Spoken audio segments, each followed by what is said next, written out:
యేసు నామమున చచ్చును గాక. ప్రాచీన స్వభావం ఏంటో తెలుసా?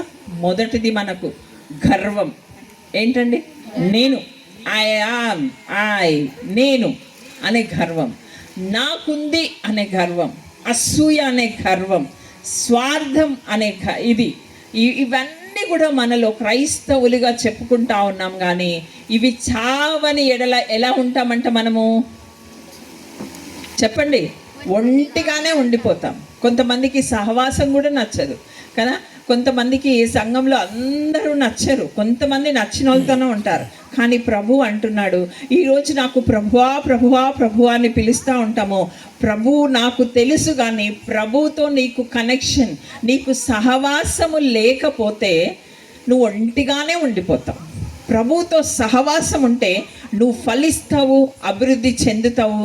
దేవుడు నిన్ను దీవించి ఆయన మహిమ కొరకు వాడుకోవాలని ఇష్టపడుతున్న దేవుడై ఉన్నాడు. ఈరోజు నువ్వు నీ స్వార్థంలో చచ్చిపోతున్నావా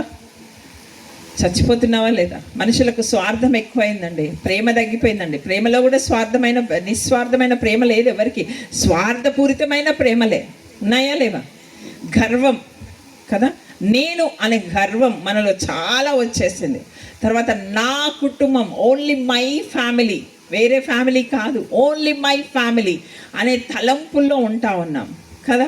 నేను నా కుటుంబం క్షేమంగా ఉంటే చాలు. ఈరోజు నువ్వు ప్రభువుని ఎరిగితే కనుక, ఒంటిగానే ఉంటే కనుక, నువ్వు చావకుంటే ఇంకా ఒంటిగానే ఉంటే కనుక నువ్వు ఫలించలేవు. నీ జీవితంలో నువ్వు ప్రార్థనలో ఫలించలేవు, వాక్యములో ఫలించలేవు, విశ్వాసంలో ఎదగలేవు, ఆత్మలో వర్ధిల్లలేవు, ఆయన ప్రేమని రుచి చూడలేవు. ఆయన ప్రేమ రుచి చూసిన నీ వరకే పరిమితంగా ఉంది.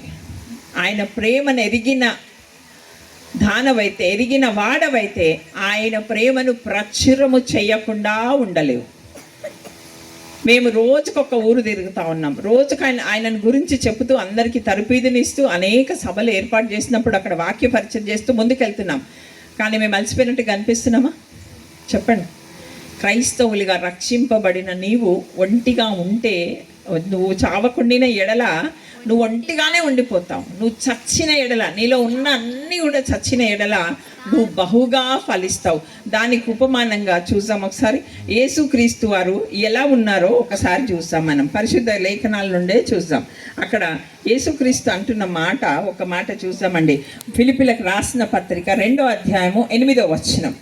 పరలోక మహిమలో యేసుక్రీస్తు వారు ఉండి సిలువపై నా నిమిత్తం మరణించిన దేవుడు, మరి సిలువ ధ్యానములో ఉన్న మనకు ఇక్కడ జరుగుతున్న సంఘటన ఏంటంటే, ఇక్కడ చూడండి, మరియు ఆయన ఆకారమందు ఎలా ఉన్నారంట? మనుష్యుడిగా కనబడి మరణము పొందునంతగా, అంటే పొందునంతగా విధేయత చూపిన వాడై ఉన్నాడు. ఏం చేశాడంట? తన్ను తాను తగ్గించుకోనను. ఈరోజు క్రైస్తవులమని సోకాళ్ళు చెప్పుకుంటున్నాం, అందరము దైవ సేవకులకు అని చెప్పుకుంటున్నాం, తగ్గింపు లేని జీవితం జీవిస్తా ఉన్నాం. ఆయన అంటున్న మాట, మరియు ఆయన ఆకారమందు ఎలా ఉన్నారంటండి? మనుష్యుడిగా 33.5 సంవత్సరాలు ఈ లోకంలో జీవించి, 30 సంవత్సరాలు మనుష్యుడిగా కనబడి, 3.5 సంవత్సరాల పరిచర్య జీవితంలో దేవుడు చేసిన ఎన్నో కార్యాలు నా జీవితంలో ఎన్నో ఉన్నాయి. కానీ మన జీవితంలో మనం ఏం చేస్తున్నామంటే, విత్తనము నాటగానే అది బయటకు వచ్చిందంటే అది ఫలిస్తుందా అండి? విత్తనం నాటగానే ఎక్కడుంటుందండి? భూమిలో ఉండి చీకటిలో ఉంటుంది అది కదా. వెలుతురు చూడదు, అది భూమిలో ఉండి చీకట్లో ఉండి అగాధంలో ఉండి మంచి ఫలాలు ఇచ్చుటకు తనను తాను ఏం చేసుకుంటుంది? తయారు. ఆ విత్తనం నాటిన రైతు రోజు తవ్వి దాన్ని చూస్తూ ఉంటాడా? No, never. మన జీవితంలో కూడా మనం ఫలించాలంటే ఆ విత్తనం చస్తేనే దాని నుండి అనేక మనము ఒడ్లు కానీ ఏదైనా పొందుకోవాలంటే అది చావాలి. మన జీవితంలో కూడా ఇక్కడ యేసు ప్రభు ఏం చేస్తాడంటూ, తన మహిమను విడిచి భూలోకానికి మనుష్య కుమారుడిగా, చూడండి, ఆకారమందు మనుష్యుడిగా కనబడి మరణం పొందునంతగా అనగా శిలువ మరణం పొందునంతగా విధేయత చూపిన వాడై తన్ను తాను తగ్గించుకొనని దేవుని వాక్యం సెలవిస్తూ ఉంది. ఈరోజు నేను ఉండాల్సిన స్థానంలో ఆయన ఉండి నీకు నాకు మరణం నుండి దేవుడు నన్ను విడిపించిన దేవాది దేవుని ప్రేమను మనము పొందుకొని మనం ఇతరులకు ప్రచురము చేయుదుము గాక. నాకు గట్టిగా ఆమెన్ కావాలి, అస్సలు వినబడలేదు. Thank you so much. తర్వాత చూసే యెషయా గ్రంథం 53వ అధ్యాయం 5వ వచనంలో అంటున్నమాట, మన అతిక్ర క్రియలను బట్టి గాయపరచబడను, మన దోషములను బట్టి ఏం చేశాడంట, నలుగగొట్టబడను. నిజంగా ఈ శ్రమకాలంలో ఇవన్నీ జ్ఞాపకం చేసుకుంటున్నాం మనము. మన సమానార్థమైన శిక్ష అతని మీద ఏమైందంట, పొందెను, అతడు పొందిన దెబ్బల చేత మనకేమి కలుగుతుందంట, స్వస్థత కలుగుచున్నది. ఈరోజు స్వస్థత పొందుకుంటున్నావు, మళ్ళీ ప్రభుకు దూరంగా బ్రతుకుతా ఉన్నావు. Yes or no? స్వస్థత పొందుకున్న నీవు కానుక కృతజ్ఞత అర్పణ అర్పించి మందిరానికి వచ్చి సాక్షిగా ఉంటే ప్రభువు నిన్ను స్వస్థపరిచి సంపూర్ణ ఆరోగ్యం ఇచ్చే దేవుడుగా ఉన్నాడు. ఈరోజు యేసుక్రీస్తు మరణించిన దేవుడుగా లేడు, తిరిగి లేచిన దేవుడుగా ఉన్నాడు. తండ్రి కుడిపార్శ్వన కూర్చొని నా కొరకు విజ్ఞాపన చేస్తున్న తండ్రిగా ఉన్నాడు. అదే రీతిగా తిరిగి రానై ఉన్నాడు. మనల్ని మనం సిద్ధపరచుకుంటూ దేవుని బిడ్డలుగా, విశ్వాసులుగా, సేవకులుగా మనం ఇతరులను ఏం చేయాలంట, సిద్ధపరచాలి. Are you ready? మీరు సిద్ధపరుస్తున్నారా? మీరే సిద్ధపడుతున్నారా? ఈరోజు నిన్ను చుట్టుపక్కల పరిసర ప్రాంతాల నుండి వచ్చిన మీతో ప్రభు మాట్లాడుతూ ఉన్నాడు. నిన్ను ప్రత్యేకంగా ఒక స్థలములో దేవుడు నియమించి పెట్టాడంటే, అక్కడ ఏర్పాటు చేశాడంటే, నీకు సొంత గృహం ఇచ్చాడంటే, నీకు అన్ని ఇచ్చి నిన్ను అక్కడ ఉంచాడంటే, నీ పరిసర ప్రాంతాల్లో ప్రజల లెక్క నువ్వు అప్పజెప్పవలసి ఉన్నది. నువ్వు నీ ప్రాచీన స్వభావములో చస్తేనే. ఇప్పుడు పౌలు గారిని చూసాం, ఒక మాట చదువుకుందాం చూడండి. అపోస్తల కార్యం 9వ అధ్యాయం 1వ వచనంలో అంటున్నమాట, సౌలు ఇంకను ప్రభు శిష్యులను బెదిరించటందును హత్య చేయటందుకు ఏం చేస్తున్నాడంట, బెదిరిస్తున్నాడు, హత్య చేస్తా ఉన్నాడు అపోస్తలుడైన పౌలు గారు. కానీ ప్రభువుని ఎరగకుండిన వ్యక్తిగా ఉన్నాడు. కానీ ఒకానొక దినం వచ్చింది.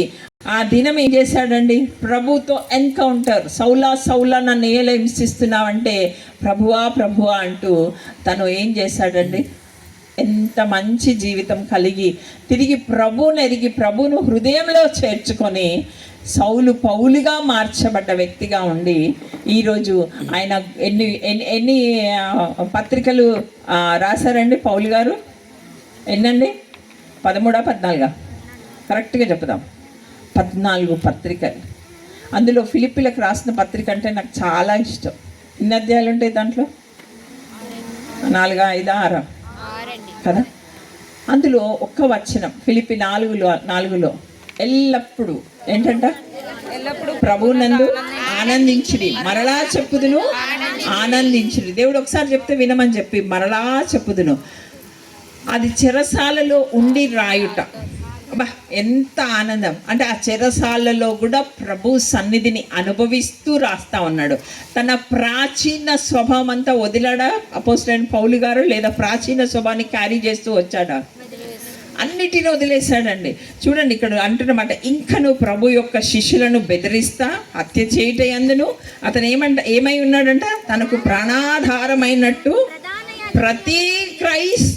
ప్రతి క్రైస్తవురాల్ని శిష్యుల్ని హింసించే వ్యక్తి ప్రభువును ప్రకటించడానికి ఏర్పాటు చేసుకున్నాడు ప్రభు. ఈరోజు అపోస్తలుడైన పౌలు గారిలో ఉన్న ప్రాచీన స్వభావాన్ని మనలో చనిపోవట్లేదండి. ఇంకా అన్య ఆచారాలు పాటిస్తూ ఉన్నాం, ఇంకా మనం ముహూర్తాలు చూసి పెళ్ళిళ్ళు పెట్టుకుంటున్నాం. దయచేసి ఇవన్నీ చేయకండి ప్లీజ్, ఇవన్నీ చేయకండి. మనం క్రైస్తవులు, మనం దేవుని బిడ్డలం. పరిశుద్ధ గ్రంథములో ఏదైతే చెప్పబడిందో దాని ప్రకారం క్రీస్తును పోలి నడుచుకుంటూ మనం ముందుకెళ్తే కనుక దేవుడు ఘనుడై మన జీవితాల్లో కదిలి గొప్ప కార్యాలు చేయనుగాక. తనలో ఉన్న ఏంటంటే అనేక మంది క్రీస్తులోనికి నడిపించడానికి నూతన నిబంధనలో ఆయన 14 పత్రికలు రాయడమే కానీ, గలతీలకు రాసిన పత్రిక 2వ అధ్యాయం 20వ వచనంలో చెప్తున్న మాట ఒకసారి చూసుకుందాం. నేను క్రీస్తుతో కూడా ఏమి వేయబడి ఉన్నాను, సిలువ వేయబడి ఉన్నాను. ఈరోజు మిమ్మల్ని అందరు అడిగితే క్రీస్తుతో కూడా మనం సిలువ వేయబడి, అమ్మా సిలువ అంటే నాకు ఏమవుతుంది, భయము కదా, భయం మనకి. కాదండి. సిలువ మరణం పొందునంతగా ఆయన నిన్ను నన్ను ప్రేమించిన దేవునికి అపోస్తలుడైన పౌలు గారు అంటున్న మాట, నేను క్రీస్తుతో కూడా సిలువ వేయబడి ఉన్నాను, ఇకను జీవించిన వాడను. మనము కూడా అదే మాట అనుకోవాలి. ఒక విశ్వాసిగా, ఒక సేవకుడిగా, ఇకను జీవించేవాడును నేను కాదు, ఎవరు జీవిస్తున్నారంట కదా. అలాంటి మాటలు వదిలేసి ఈరోజు ఏం చేస్తున్నామంటే, మనం ఇంకా చచ్చిన వారుగా లేకుండా పూర్తిగా చచ్చిపోతేనే ఫలిస్తాం. చావకుండానే ఎడల మనం ఒంటిగానే ఉంటాం. కనుక మనలో ఉన్న అన్ని చచ్చిపోతే కనుక దేవుని మహిమ కొరకు మనం ఫలించే వారిగా ఉందుముగాక. పౌలు గారు చక్కగా అంటూ 1 కొరింథీయులకు రాసిన పత్రిక 11వ అధ్యాయం 1వ వచనంలో అంటున్న మాట, నేను క్రీస్తు పోలి నడిచిన ప్రకారం ఏంటంట, మీరును నన్ను పోలి. ఈ మాట చెప్పడానికి తనకు కంఫర్ట్ జోన్ లేదు, మంచి ఫ్యాన్ లేదు, మంచి ఏసీ లేదు, చాలా ఫెసిలిటీస్ లేవు. కానీ తనను హింసించిన వారి కంటే ఎంతో మందిని హింసించిన అపోస్తలుడైన పౌలు గారు ఇక్కడ 2 కొరింథీయులకు రాసిన పత్రిక ఒకసారి చూసుకుందాం దయచేసి. ఆ కొరింథీయులకు రాసిన పత్రికలో చాలా చక్కని మాటలు ఉంటాయి. 11వ అధ్యాయము 23వ వచనం చదువుదాం ఒకసారి. 23 నుండి దయచేసి ఎవరైనా చదివి సహాయం చేయండి. వెర్రివాని వలె మాట్లాడుచున్నాను కదా అంటూ ఎన్ని హింసలు అక్కడ అంటే ఒక్కొక్కటిగా చదువుతూ వచ్చేది ఏంటంట, మరీ విశేషముగా ఆయన ప్రయాసపడి అనేక పర్యాయములు ఎక్కడున్నారంట. ఈరోజు ఇక్కడ ఉన్న వాళ్ళు ఎవరైనా అడుగుతాను, ప్రశ్నిస్తున్నాను, మీరు ఎవరైనా చెరసాలకు వెళ్ళారా? నో. తర్వాత చూస్తే ఇంకా అపరిమితముగా దెబ్బలు తింటే, నేను ఒకసారి తిన్న దెబ్బలు, ఒక్కసారి వ్యతిరేకత వచ్చింది. అలా అనుకులో అప్పుడు స్త్రీల మీద ఎవరు పురుషులు కొట్టడానికి వీలు లేదు, ఆ రూల్ ఉండింది. స్త్రీలను కొట్టడానికి రూల్ లేదు, పోలీసులు కొట్టడానికి రూల్ లేదు, వ్యతిరేకంగా మాట్లాడుతున్న వారు కొట్టడానికి రూల్ లేదు. కానీ మమ్మల్ని తిట్టడానికి కొంతమందిని తీసుకొచ్చి బండబూతులు, నా లైఫ్లో నేను ఇంకా ఆ బండబూతులు వినలే. అదే తొలిసారి, అదే చివరిసారి ప్రభు సహాయకుడు ఉండి సహాయం చేస్తాడు అని. కొన్నిసార్లు దెబ్బలు కొట్టారు మమ్మల్ని. దెబ్బలు కొట్టిన ప్రాంతంలో దెబ్బలు తిన్నప్పుడు గడగడ వణుక్కుంటూ భయపడుకుంటూ దేవా స్తోత్రం స్తోత్రం అల్లేగా అలాగే పరిశుద్ధ గ్రంథం పట్టుకొని మౌనంగా ఉన్నాను. దేవుడు అద్భుత రీతిగా వాళ్ళందరినీ కనుమరుగు చేసేసి అక్కడ ఒక్క వ్యక్తి లేకుండా మాకు చిన్న చిన్న గాయాల ద్వారా దేవుడు తప్పించాడు. ఈరోజు అపోస్తలుడైన పౌలు గారు పలుమార్లు మూడోదిగా ఏమంటున్నాడు పాస్టర్ గారు అక్కడ, అపరిమితముగా దెబ్బలు తింటిని, అనేక మార్లంట, అనేక మార్లు ప్రాణాపాయం. ఈరోజు నీకు ప్రాణాపాయం వచ్చిందంటే ఎవరు గుర్తు రావాలండి? ఎవరు గుర్తు రావాలా? అరే, అపోస్తలుడైన పౌలు గారు ఇన్ని పత్రికలు రాసి ఇంత చక్కని సాక్ష్యము కలిగి, నేను క్రీస్తు పోలి నడుస్తున్న ప్రకారం మీరు నన్ను పోలి నడువుడన్న సవాలు చేస్తున్న అపోస్తలుడైన పౌలు గారు అంటున్న మాట ఎంత మంచి మాట. అనేక పర్యాయం దెబ్బలు తినడమే కాకుండా తర్వాత ప్రాణాపాయ స్థితిలో ఉన్న వ్యక్తిగా ఉన్నాడు. ఈరోజు నీకు ప్రాణాపాయం వచ్చిందంటే ప్రభువే గుర్తు రావాలి. ఎవరు గుర్తు రావాలా? నేను గుర్తు రావద్దు, ఇంకెక్కరో గుర్తు రావద్దు, మీ పాస్టర్ గుర్తు రావద్దని కాదు. కానీ తొలితగా ఎవరు గుర్తు రావాలండి మనకి? ప్రభువే గుర్తొస్తే ఈరోజు రాత్రికాల సమయంలో మీకు ఏదైనా జబ్బు చేసింది, బాలేదు, కడుపు నొప్పి వేసింది, జ్వరం వచ్చింది, అలాంటివి వస్తే మీకు వెంటనే జ్వరం వస్తే ఏం గుర్తొస్తుందండి? ఇంట్లో ఏం వెతుకుతారు? పారాసిటమాల్. కానీ దేవా అని ఒక్కసారి దేవుని సన్నిధికి వెళ్తే దేవుడు స్వస్థపరుస్తాడా లేదా? ఆ పారాసిటమాల్లో లేని శక్తి దేవుళ్ళో ఉందండి. ఈరోజు అదే శక్తితో మా టీం అంతా నడిపించబడుతున్నాం. దేవునికి మహిమ కలుగును గాక. మేము Boost is the secret of energy అని, మాకు ఎనర్జీ ఏం లేదు, ప్రభు ఇచ్చే ఎనర్జీతోనే మేము నడిపించబడుతున్నాం.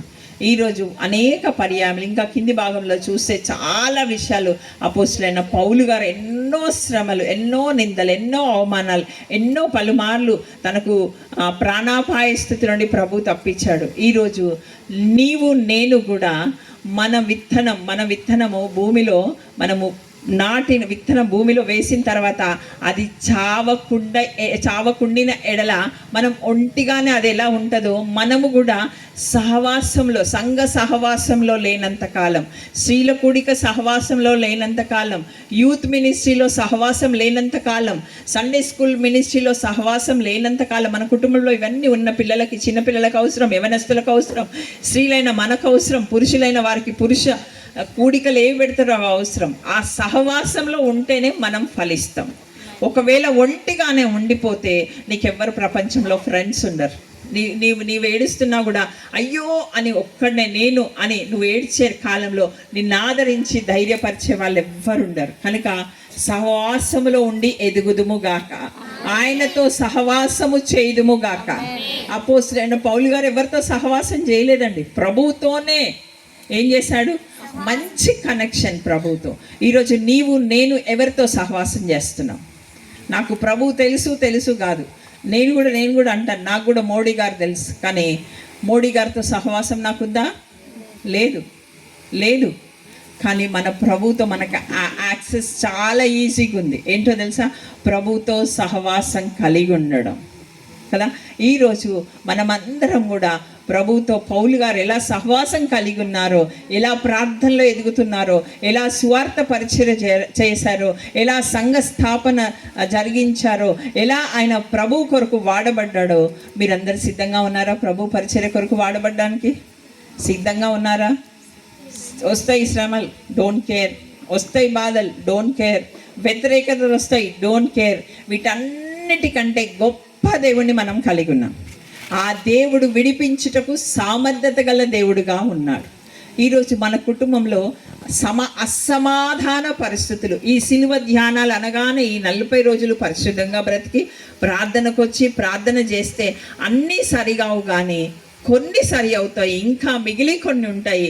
ఆ మిగిలిన వాటిలో ఏంటంటే గోధుమ గింజ భూమిలో పడి చావకుండిన ఎడల ఒంటిగా ఎలా ఉంటుందో నా ప్రార్థనలు కూడా దేవుడు వినడండి. మనం చావాలా, మనం శారీరకంగా ఉన్నాయన్నీ చంపేసుకొని ఆత్మీయంగా ప్రభు కొరకు కనుక ఆయన ఏమేమి వరాలు ఉన్నాయండి? 9 వరాల చేత నింపబడి, ఫలము చేత నింపబడి మనం ముందుకు నడిపించబడితే గనక ఆయన మహిమ కొరకు వాడబడుదుము గాక. మూడోదిగా చూసుకుంటే పేతురు గారు ఫియర్ ఫ్రమ్, ఎంత మంచి మాట, ఫియర్ టు ఫైర్ అని పెట్టిన నేను ఆయన పేరు. ఏంటంట? ఫియర్ టు ఫైర్, భయము నుండి. ఎంత మంచి అగ్ని లాంటి పరిచర్య. ఒక్క ప్రసంగానికి ఎంతమంది మార్చబడ్డారండి? ఎంతమంది అండి? ఈరోజు నువ్వు ఒక్కరికైనా సువార్త చెప్తున్నావా? ఒక్కరైనా రక్షింపబడుతున్నారా? నీ పరిసర ప్రాంతంలో ఎంతోమంది ఉన్నారు, నశిస్తున్న ఆత్మలు ఉన్నాయి కదా. ఆయన ఎన్నిసార్లు ప్రభు నెరగ చాలా పిరికివాడు, ప్రభు నెరగనని ముమ్మారు బొంకాడు. అయినప్పటికీ నీ ప్రభు ఆయనను వదిలేశాడా? వదలలేదు. ఈరోజు నిన్ను కూడా వదలడు దేవుడు. నువ్వు కొన్ని